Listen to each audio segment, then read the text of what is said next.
Hello everyone, welcome back to the Unofficial Game Pass podcast. This time we are looking at a spoiler-related review of the Control Remedies game from 2019. So if you want a spoiler-free review for this, you can go and check that out. It should be linked in the description below, or you can check our channel out for that as well. Bearing that in mind, we're going to be talking really in depth about this now, given there are no constraints to what we can or cannot say, and I know Connor is dying to get some spicy hot takes out for this episode. So without further ado, do you want to sort of kick us off there, Connor? Oh yeah. I'm all about the spicy hot takes. But okay. So you start the game. You're Jesse Faden. You're in this building, and she is addressing someone.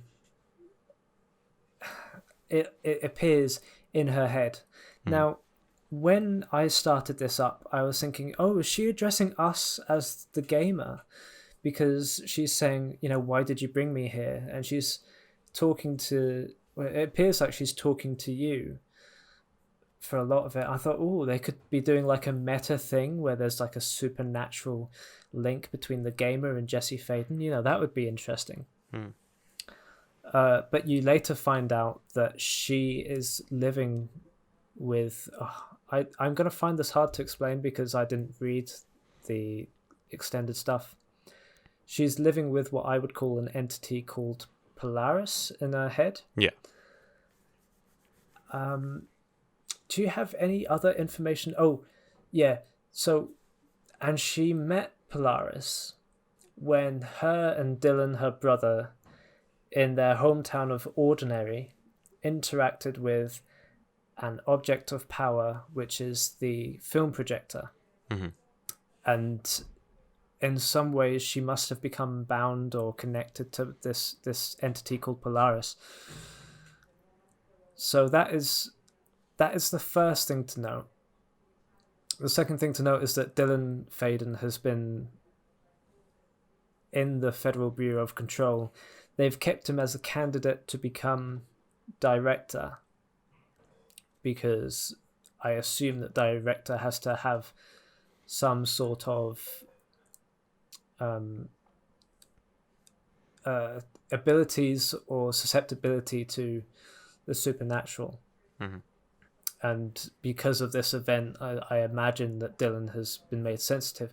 But ultimately, he is not appropriate to become director because he has attacked members of the Bureau and is sort of, deemed unstable. Mm-hmm. And as Jesse Faden, you're going in and you're asking these federal employees where your brother is, and you're getting little bits of information at a time.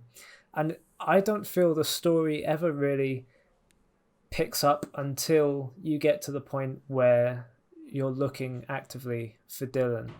I feel that before that, I don't really feel there is a story. There's talk about her brother, there's talk about the director. Mm-hmm.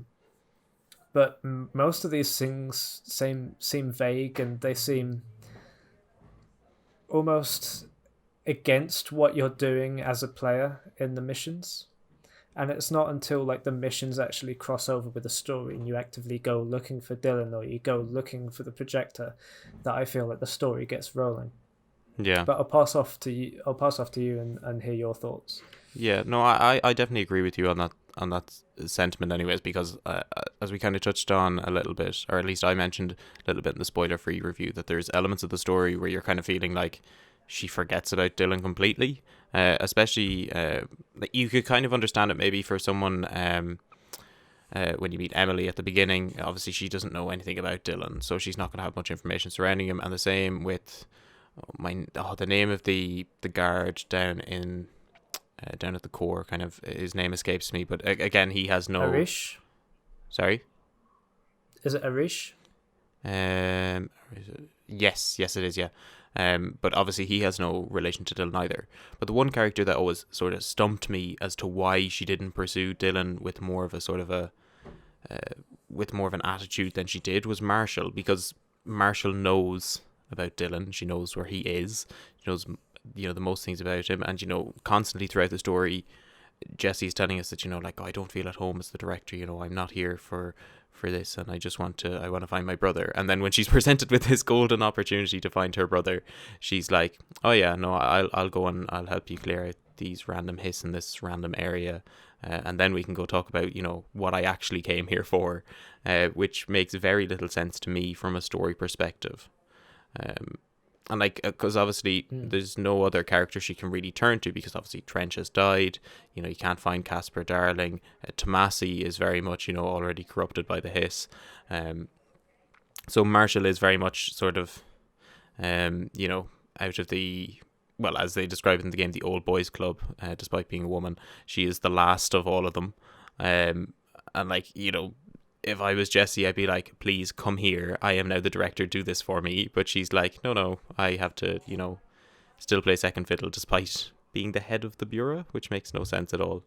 That's probably one of the main gripes I have with the story, anyways. Yeah, and it definitely, it really gets interesting for me when Dylan comes into the picture, because you go into where all the candidates, or not the candidates, but the subjects are contained, and Dylan is P6. Mm-hmm. And you go to his cell, and you find that he's written on the glass wall your name, Jesse, in blood. And you get a call from Emily saying that Dylan has handed himself in back at the executive area. Now, Dylan in this game is possessed by the hiss. They've already got to him. They've changed him, though he appears different. So I don't know if we ever get to see Dylan in this game, because throughout it, the hiss has corrupted him. I don't know what your thought is, because obviously he is different from the others. Is some of his personality, well, I think that's probably an ambiguous point. How mad is he? Is he actually insane and unstable and dangerous, or is he just seeming that way with the hiss now in his head? Mm-hmm. At least to me, from my understanding of the story, I would always, so on one case, obviously Polaris is linked to the projector, and in another sense as well, so is the hiss. And from my theory or speculation of it anyways, is that with them both being subjected to the projector, the hiss has latched onto Dylan and Polaris has latched onto Jesse. So both of them are, in their own sense, one is very much controlled by the hiss, where the other one is very much immune to it. So it kind of presents this almost yin and yang sort of balance between both of them, but obviously Jesse doesn't want that conflict, and I think that's the interesting inner story surrounding it. And yeah, that's pretty much all I have to say on that bit, really. Yeah, definitely. I feel that in some ways the story ceased to really make sense for me at a certain point. Excuse me. Because it becomes clear that somehow Darling activates the projector and they let the hiss in. Mm-hmm. So your main objective becomes find the projector, close it, shut the hiss out. Now, at a certain point, things did stop making sense to me, because Jesse, and maybe you can help me with this, Odhrán, probably you're more acquainted with the plot than I am. Mm-hmm. There's this point where you're deactivating the rings because Jesse believes Polaris is inside this containment sphere. Mm-hmm. What actually happens when she deactivates all the rings and that sphere collapses? So, story-wise, what happens is Polaris is then, the only thing that was really protecting Polaris from occupation from the hiss was, I think it's the Hedron is what it's called. I can't fully remember what it's called. But once that's destroyed, Polaris is pretty much fair game to the hiss. And the only reason, I think actually what we touched on is, where you were mentioning in the previous episode is, the sort of lifeless husks that are flying in the air. What are they doing? And I think we get a good insight into what it might look like, because obviously after that you've the scene with Jessie where she's, getting stuff for the director or like photocopying stuff left, right, and center. And in my head, that's what I imagine all those people are doing. They're just kind of acting out scenarios in their head while they're controlled by the hiss. And Jesse is very much under that control until a piece of Polaris actually manages to survive and cleanse the hiss from Jesse. I think it's by just some dumb luck. I don't think there's much of a reason given behind how this part managed to survive. But that's very much the element that happens. That's what it causes. And obviously then we see afterwards that Dylan has become fully engrossed by the hiss. And they're trying to then corrupt the board, who, for all of us who know, who have played the game, is sort of like this mystical entity, the upside down black triangle, that kind of controls the Bureau of Control. If that's not an oxymoron. But yeah, so pretty much what happens in that scenario is that, yes, Jesse is taking under the control of the hiss for a brief period until regaining control through a slight element of Polaris that managed to survive. Yeah, it almost feels like the story from that point rushes to an end. I feel like you have some interaction with the hiss before getting to the projector, and then at the end, basically, you shut it down, and Dylan is left in this very unstable, fragile state. For me, it was sort of surprising when it ended there. It was like, oh, is that it? Is that, is it over? Because, again, there are questions left unanswered, at least for me. I don't know if you have any more perspective. 100%. What happened to Darling, first of all? Mm-hmm. It almost feels like they're setting this up for, well, maybe they were setting it up for the DLC. I haven't played them, so maybe, but definitely more games. Maybe that's unfair, yeah. But I feel like this story feels very simple in the actual plot points. I feel like, okay, your brother's possessed, you need to shut the projector, you shut the projector. Not a lot actually happens in terms of cause and effect and act and react. There are quite simple tasks that Jesse gets on with and then accomplishes. Mm-hmm. Yeah. Speaking with regards to questions unanswered, I've played one of the DLCs. I've yet to play the Alan Wake expansion, which I'm still kind of, knowing that there are a lot of questions left unanswered, I'm kind of worried that they've introduced an already extremely complex story from the universe of Alan Wake into a story that has not yet concluded, or at least had most of its key core questions answered. The first DLC, I have to say, I'm not extremely impressed with. It's all right. It deals very much with Marshall a lot more. And I won't go too much into depth in that because, well, I don't know. Do you mind having the DLC spoiled, or? No, I will say I'm not going to play the DLC. So go ahead. Yeah, no, just on the off chance. But yeah, very much what happens is Marshall, I think, at least to my knowledge, because I haven't played the DLC in so long, I believe Marshall gets corrupted by the hiss and ends up dying. It's an alright DLC. It adds in some new elements, but again, it's probably, maybe this is my fault, or maybe it's that it was kind of forgettable to me, but there's some elements added in that I just don't remember.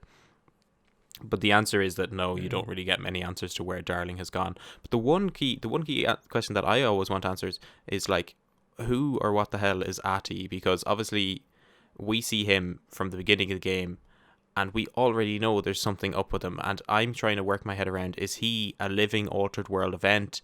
Is he, similar to Jesse in the fact that he's been touched by Polaris? Because he doesn't wear a HRA like the rest of the employees at the Bureau.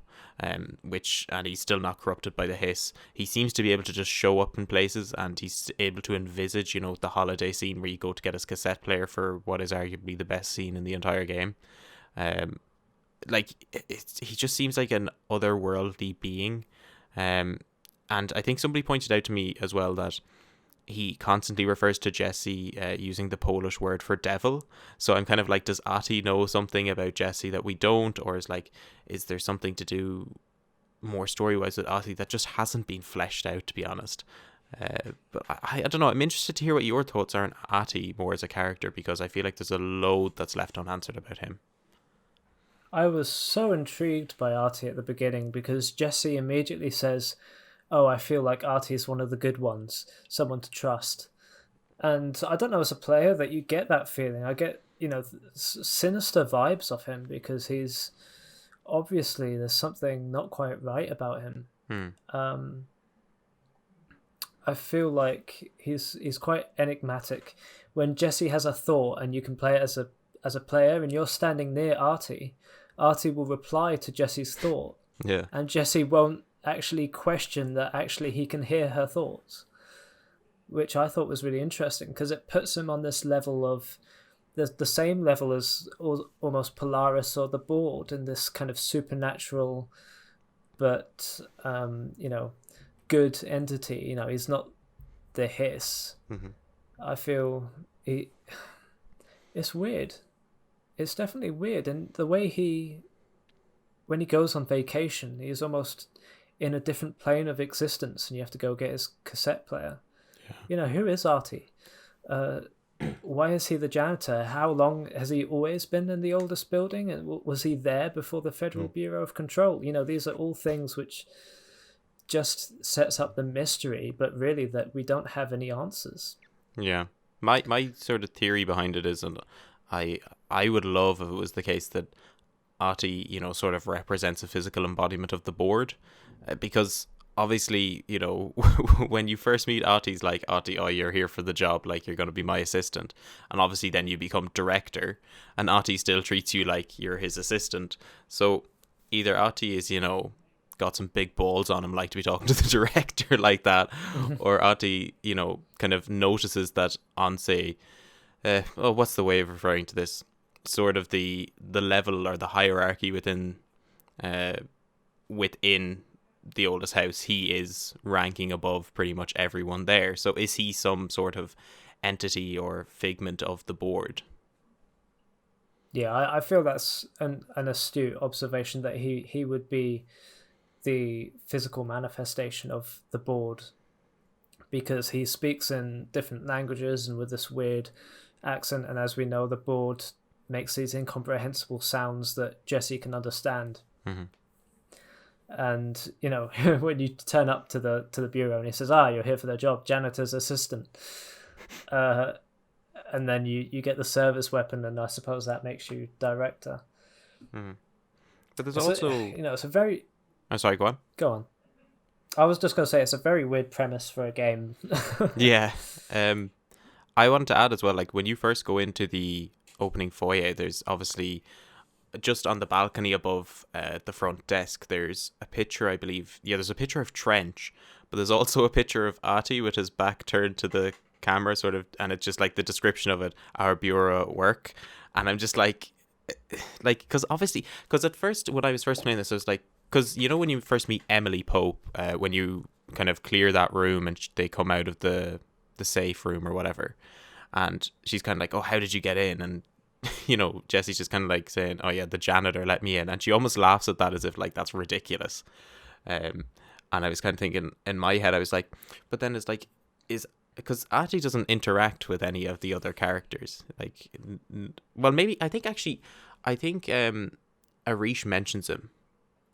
You can ask him about Ati, and he talks a little bit about him. Yeah, but I don't know if they're yeah, go on. They're aware of him because in the conversations or in the notes they say that they have to do what Artie says, and he's really weird, but there's a kind of unspoken understanding that he does have authority and that he, you do what he says, and even though he's this weird, almost nut job sort of thing,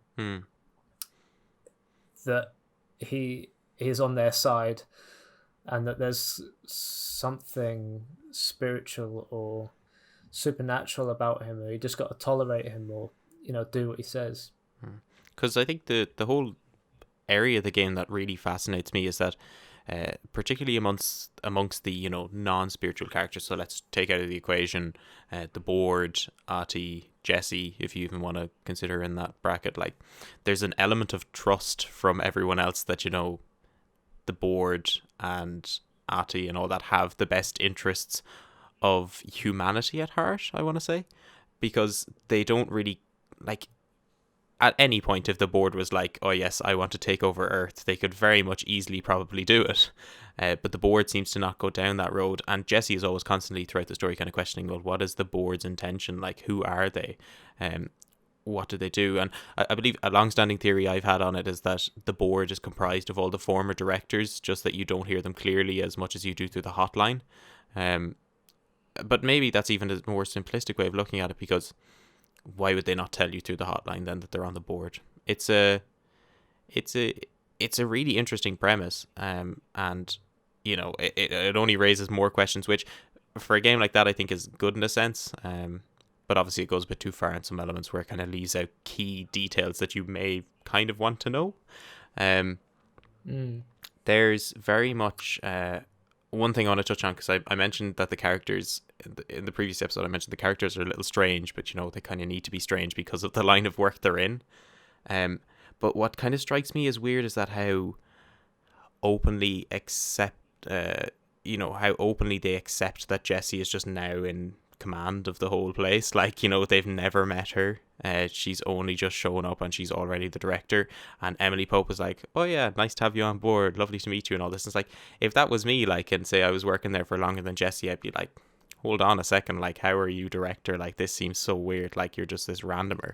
So again, it kind of goes back to this sort of, they almost have this sort of worship sort of cult-like nature towards the board, where they're like, oh, if the board says it's okay, well then it's fine. And I don't know if that's kind of a good, I don't know if it's trying to kind of be more black and white and be like, oh yeah, well the board is good, don't worry about it, or they're kind of like saying, like, there's a weird sense of, again, to kind of, no pun intended, the board kind of has control over these people, like they have no say in what goes on, they just kind of have to accept it. It's definitely weird, because when when they accept you as director, it's almost like either your reaction is supposed to be, okay, well, this building and this bureau operates far differently to normal organizations, or you either think, okay, they're using Jessie and at some point they're going to backstab her, they're going to go against her. But then the board and the ghost of Trench, I guess, are such helpful forces of support along Jessie, contacting her, letting her know what's going on, giving her the resources and the abilities to help her fight the hiss. It's a strange world that they've conjured up, and I feel that, again, Remedy are playing on their aesthetic that they've built up and their own interests. But it's definitely a world that doesn't make sense, or at least has its own rules. Yeah, I think I want to... sorry, go on. I was going to mention that apart from the main story, you might have been going on to this, but the side missions are also have some of their own self-contained stories, which are worth playing. And I think one of the really standout ones for me is when you go to investigate a mirror, which is an object of power. And you go through the mirror and everything Jessie says is backwards, and she's thinking, oh, this is weird. And then you end up fighting a mirror kind of evil version of yourself called S-Edge, which is obviously Jessie backwards. And she can levitate and she can use telekinesis, and it's like fighting yourself. And I played that mission after completing the main game, and I thought, wow, that was a really worthwhile little bit of story, or a little set piece that was worthwhile. I thought, oh, maybe there's something to these missions, but there were other missions that I went to, and I could have done without that. Yeah, there's I don't know if you played the side mission. I only got to it late game, and I'm trying to remember. It was an object of power, but anyways, and you were kind of placed on this sort of railroad section where you had to chase after a film projector. I don't know if you played that side mission, did you? Ooh, I don't remember it. No. Yeah, because it's interesting because there's a lot of the sort of side missions to containing objects of power that you may miss out on the first try, because that was one I left till the very, like, that was the last thing I completed, because I 100% of the game when I first played it. And it's a really fun section. It's the most comparable to the ashtray maze scene out of the rest of the game, because it kind of has you on this scripted railroad sequence where you're chasing down an object of power whilst trying to dodge various things coming at you. So I thought that was a really interesting take, and I just, maybe it's just sort of the um like, maybe it's just the sort of aesthetic that I'm always drawn to, but I love the fact that the objects of power are like these random things like floppy disks or carousel horses or whatnot. I just think that's such an interesting factor to consider. And it's like, it's not almost like random stuff that they've picked, like, because it's not like just a kettle or something. It's something that, you look at it and you're kind of like, oh yeah, I could see how, like, just like in your head, like, obviously nobody's thinking this when they look at a floppy disk, but like if you were to say to me, like, oh, what objects would you think would have some weird, like, cursed factor to it? And like, carousel horse I think would be up there, because it just generally, I think carnival stuff has a creepy sense to it, if you kind of want to put it in that sense, kind of, originating from clowns and going from there. And a floppy disk as well, especially, I think Casper Darling describes it as like a floppy disk that contains like nuclear codes for Russian warheads, and it's like, this is a direct replica of it, which I think is really funny.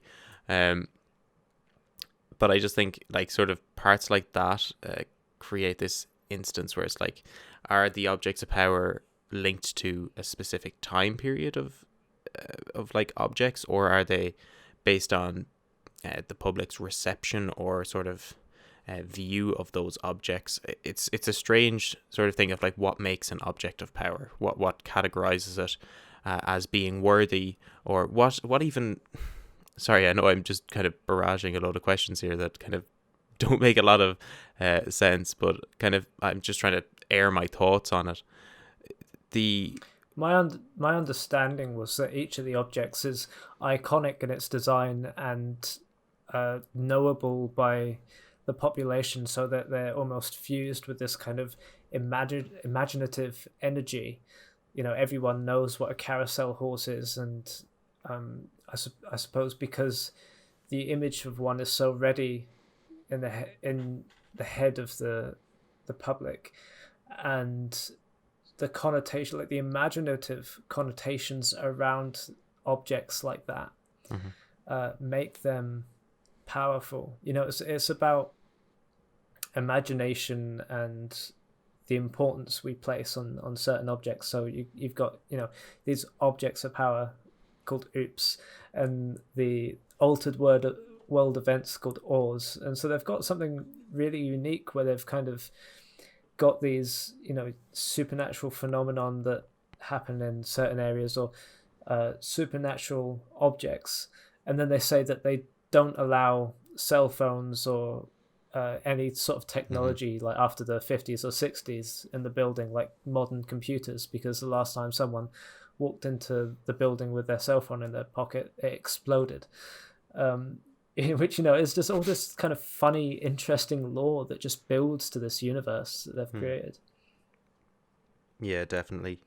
Which kind of like makes me imagine then is like, will at one point objects of power die out, or because obviously the idea is that they're recognizable in design, right? And they've got this sort of distinct idea that any member of the populace can understand what it is and what it looks like. And so let's say maybe 100 or 200 years down the line, like say an object of power could be a VHS player. People now would know what that was, but like 200 years down the line, people might be like, what the hell's a VHS player? Like, I don't know what this looks like. So does the object of power then shift to something completely different, or does it just die out? Or see, I'm obviously throwing these as hypothetical questions because I know obviously you don't have the answer and I don't have the answer, but I'd be kind of interested to gauge your thoughts on maybe what you think. Definitely feels like a cult of Templars and like this old order which are still protecting sort of certain rights of the universe that only exist to them, and the larger population is completely unaware of. That it definitely feels like they're fighting history, fighting modernity with their views and their perspective of the world. And I feel like there's a certain point where this order, this bureau with all their knowledge is going to be left behind by the modern world at some point. And yet the work they're doing to protect this universe, this dimension from a barrage of supernatural entities is completely valuable. And I think it plays in well to that sort of shows like X-Files or Fringe. I would say I feel like the Control universe would easily hold a show where you have it's a classic narrative. You have a bureau that investigates and contains supernatural events. And the idea that they're slightly retro and being left behind as these sort of weird weird eccentrics with this love of kind of old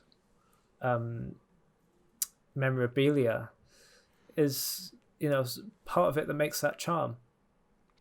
Yeah, that's true. And I think, as you mentioned, this could well hold a show. And the one thing that always kind of pops into my mind with this is, I don't know if you've ever heard of the show Warehouse 13. No, I haven't. So pretty much, I'm not wholly familiar with it. I've watched a few episodes of it, and I need to get back to it at some stage because Control kind of brought back my love for it. And pretty much the premise of Warehouse 13 was that there's this warehouse in which there's housed these myriad of sort of again, for lack of a better word, objects of power that seem to be found by this government organization, and they kind of just keep them there. I think the best way of describing it would be similar to that ending scene in Raiders of the Lost Ark, where the US government kind of they kind of hide the Ark away. I'm assuming you've seen Raiders of the Lost Ark. Sorry, I probably should have checked. Yes, absolutely. The amount of reference in things like Family Guy as well. Who isn't aware of that scene in the warehouse? Yeah, so stuff like that, I feel like it's definitely, as I mentioned, it's inspired a lot by the SCP universe, and I think it definitely takes its inspiration off already established pieces of media. And with that in mind, I really, really enjoy it based on that factor, because it's something that's mysterious, but it's also something I'm familiar with. Like, it's stuff that, like, I don't know what it is about this sort of, like, looking into an edge of a different reality that seems grounded, that really intrigues me. I hope that makes sense, is what I'm trying to get at. It's, like, very much that I could, like, whilst I know the world of Control is obviously fiction, I could imagine if an altered world event was like causing levitation, or even the fridge scene happened to have some sort of paranormal or supernatural activity related to it, that would be more believable to me than, say, like, I don't know, something out of Star Wars, if that makes sense. Yeah, absolutely. I mean, I'm never going to look at a rubber duck again in the same way. I'm going to think, that's clearly an item with too much imaginative power. I'm going to have to stay away from it. Or even when I'm pulling a light switch, I'm going to think, oh, am I going to be transported to some different to the reality? Ocean View Motel? Yeah. Oh God, please take me away, anywhere but there. Yeah. I actually, before we move on, I want to mention one thing about the Ocean View Hotel, which I think is absolutely hilarious. Is that if you pick up a document, halfway, I think it's near enough to the beginning of the game, it looks kind of. You haven't yet gone to the Ocean View Motel, but there's a reference in it. It's like, yeah, we found out where we go. We found this Ocean View Motel. It's a bit strange. It's in, like, the middle of this really landlocked area, which I think is absolutely hilarious, that there just happens to be this really random Ocean View Motel that has no ocean near it at all. And that it's actually a real place, because there's one point where you travel there and you can visibly hear people knocking on the door being like, here, I don't think there's anyone in here. Can we please get in? So this building is obviously just hiding in plain sight, as per se. And it's surprising that nobody has ever, attempted to try and get in. Or maybe they have and we just don't know. That's brilliant. I really wish that they would tone down the collectibles, or perhaps make the interface where you have kind of the research and, because when you go into your collectibles bar, you've got a series of different headings that contain different documents, and it's absolute murder to navigate if you've picked up like 10 collectibles and you don't know where they've gone. I feel like if they were just to cut down and keep the interesting ones in, so that, when I said with the medium, I read every collectible because there wasn't too many and they always felt pertinent to the story or what I was doing in the game. Yeah. If they could keep those interesting ones in as I got to those areas or experienced what they were talking about, I would be so much more happier with this game. But the fact that there are so many about so many different things, I miss out on absolute gems, I feel. So yeah, no, the story, I think in general, like there's some really really good stuff in it. Like there's some stuff that like there's sort of, I like to imagine there's always a threshold when playing a game where you first start, kind of, you start the game, and if it's a narrative story, you have to focus yourself and almost say to yourself, I'm going to be immersed in this. And for maybe the first half an hour or so, you're kind of operating under this sort of false sense of immersion. But once you kind of, or at least good games, once you get to a certain point, maybe an hour in, and you've kind of been going through the mechanics of the game, and once you're familiar with them and you're looking at the story, good games will be able to immerse you in that universe and in that world. And I think Control does that, but I think it's the small documents you pick up that relate to story stuff, not the sort of mundane stuff, that really solidify the world you're in and kind of base it in reality. And that's what I love about it so much. I think it's just so rich with narrative that I really wish, as you say, was pushed more in favor of, say, this large amount of collectibles that are difficult to find. And I also, one thing I want to note as well, I wish the hotline discussions, I wish that they were presented in their entirety without me having to go into the menu and then listen to them, because you get like little snippets of the hotline as it becomes available to you. I wish they'd just play the whole thing and I could continue on my journey, because oftentimes you'll open up your directory, go to your hotline, watch it, and then spend like maybe 2, 3, maybe 4 minutes walking to an area with maybe one combat encounter in between. But I think it would be brilliant, not filler, but it would engage the player whilst they're traveling to the next point of location, if that makes sense. yeah, absolutely. In fact, you've reminded me of a bug that I came across. I imagine it's a bug where audio wouldn't play sometimes, and I'd be reading the subtitles, and Jesse or Trench would not be reading the script, or the audio wouldn't be playing. So I'd be watching kind of Trench's head, how there's like a acting shadow whenever he talks, and I'd have to read the subtitles because the audio wasn't playing. Or there was a cutscene very close to the end of the game where Jesse had like a really important line to say, and I was reading it instead of hearing it. I don't know if you came across it or if I just had a few more bugs than usual, but it was strange.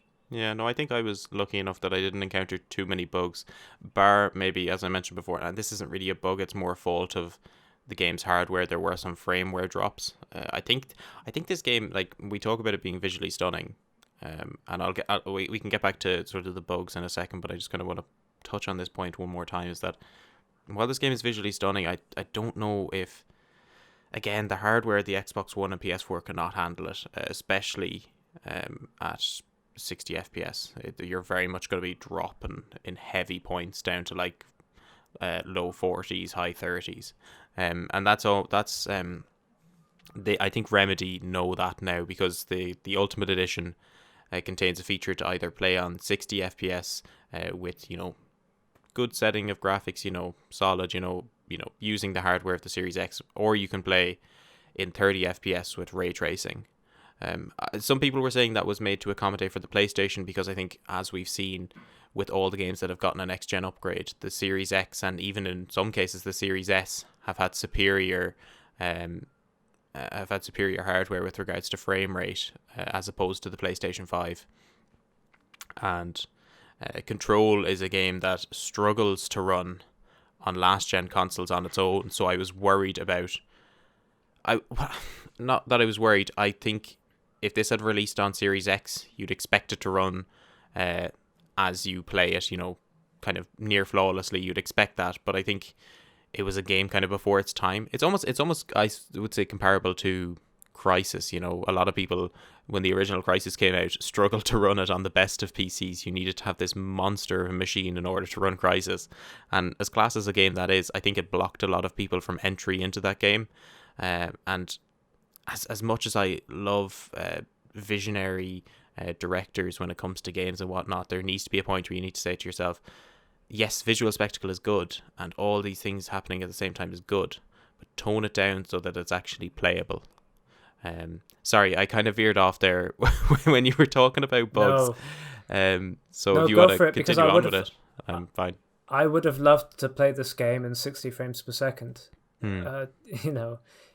I really value games where it's looking smooth and without, I don't have to move the camera and experience like some kind of weird, I don't know, it's so much more noticeable playing at 60 or even 120 how smooth the camera moves. Don't make me play at 30. That said, it's not Cyberpunk. Yes, yeah, that is true. But yeah, I feel like this game, the people who interact and engage with, say, the dialogue options with the characters and all the extended lore and the things you can pick up, I think those people are going to enjoy this game the most. The people who are really into this setting, this genre, this type of story. Yeah. I feel like if you're going in like me and wanting some kind of really refined Bioshock-esque combat experience, it's nice to fly around and shoot things, but it's not predominantly a combat game, I would say.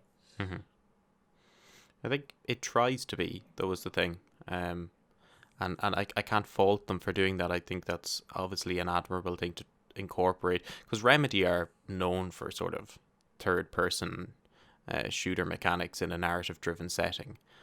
We've seen that with Alan Wake, Quantum Break, as you mentioned in the previous episode, Max Payne, which I think does it flawlessly. I think the combat in Max Payne 3 is probably the best aspect of that game. Although I think Max Payne 3 was actually by Rockstar.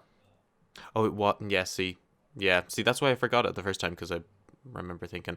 But again, sorry, I want to kind of point off, I think the overall premise of Max Payne 3 is very much adapted from Remedy's initial outlook on it.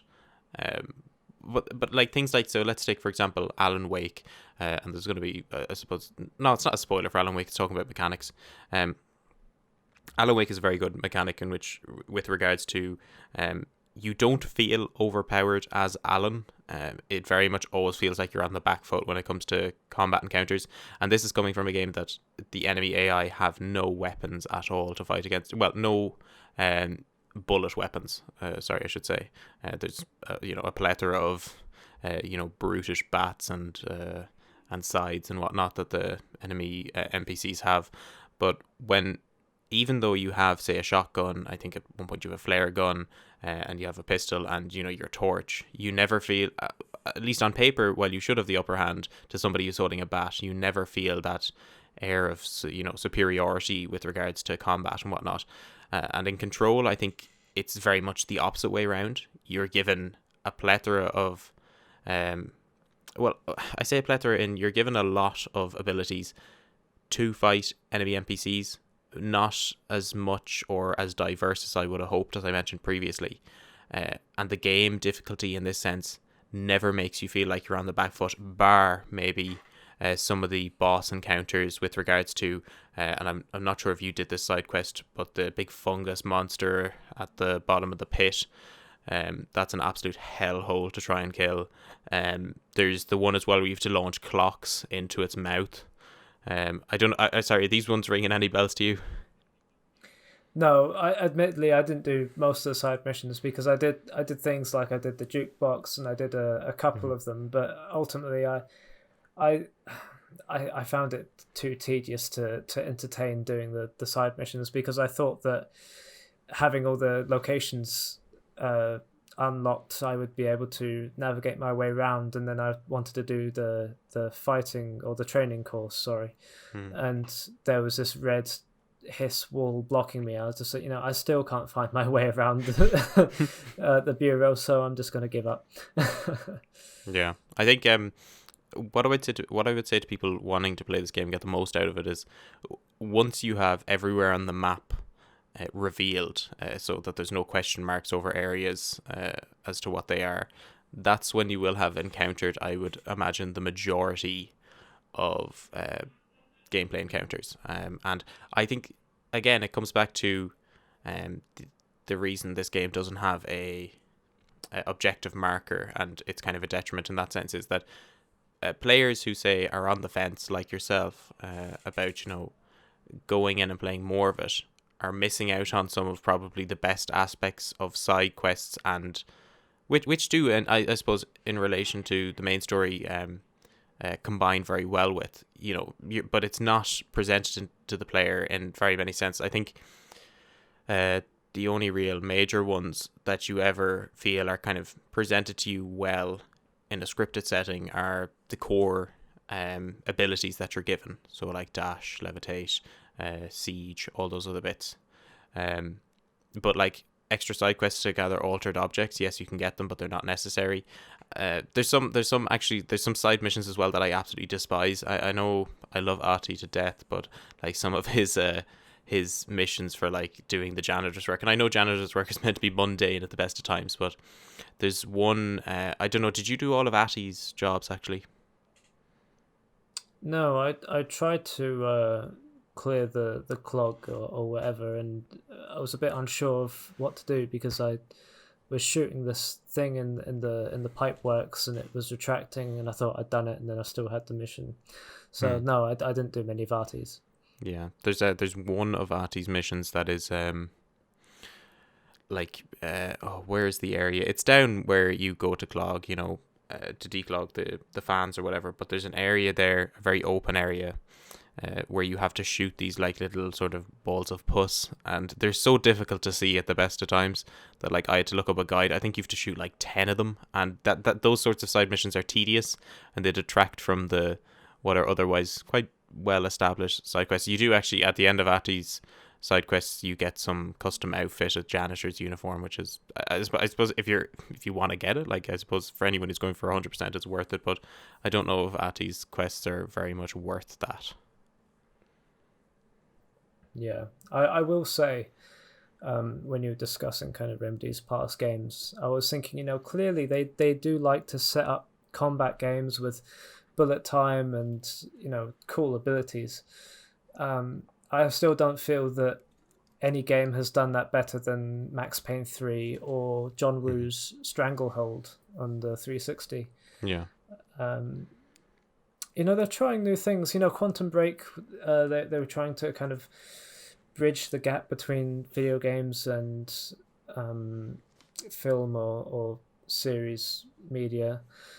I think that Control tries to build an expanded universe in a game, which is also an interesting take. I just don't feel that their execution in either of them has been particularly successful, but they've always been interesting, I feel. Mm-hmm. Yeah. Sorry, go on. At least they're doing new and different things, I was going to say. Yeah, definitely, for sure. And I think it's always a testament to Remedy that, we might think on certain sections that, they lack in certain qualities, but they do keep people coming back for more. And that's probably the most important thing when it comes to games. Like let's take, for example, like last week when we were talking about The Medium. It wasn't a game that I was particularly enthralled by, but, you obviously had a very sort of, I would say a considerate love for the story of it, with sort of an acknowledgement that some of its gameplay mechanics were subpar in certain areas. But like, put it on the other foot for this week, I'm a huge fan of the story of Control, and I love the factor it brings it in. Granted, I think there's some elements it could be improved in. And I think it's very much one of those games that either gets you hooked or you just kind of say, this is just not for me and I don't want to play it. Yeah, definitely so. I think, unless there's anything else you want to add, we're on the 50-minute mark now. If No, there's, I think we've done very well, to be honest. yeah, there's some there's definitely some good questions to be asked. Knowing Remedy's track record of doing sequels, they don't seem to be very good at it, considering it's been now over 11 years since Alan Wake first came out and all we've gotten is a DLC. But saying that, maybe there is a future for Control as maybe a sequel, or maybe we'll see even more expanded upon DLC if that hasn't already been ruled out. For those of you listening at home who have played Control and maybe have some of the answers to our burning questions, or even have some of the questions of your own, we'd appreciate you getting in contact with us either on our social medias linked down below or in the comments section. Next week we'll be looking at Yakuza 0 as mentioned in the previous episode, so if you have any thoughts on that, please feel free to email into us on our business email link below, or again on any of the social medias. And with that, if there's nothing else to add from you, Connor, we'll end it there. Yep, that's fine. Thank you for listening. Perfect. We'll talk to you all next week.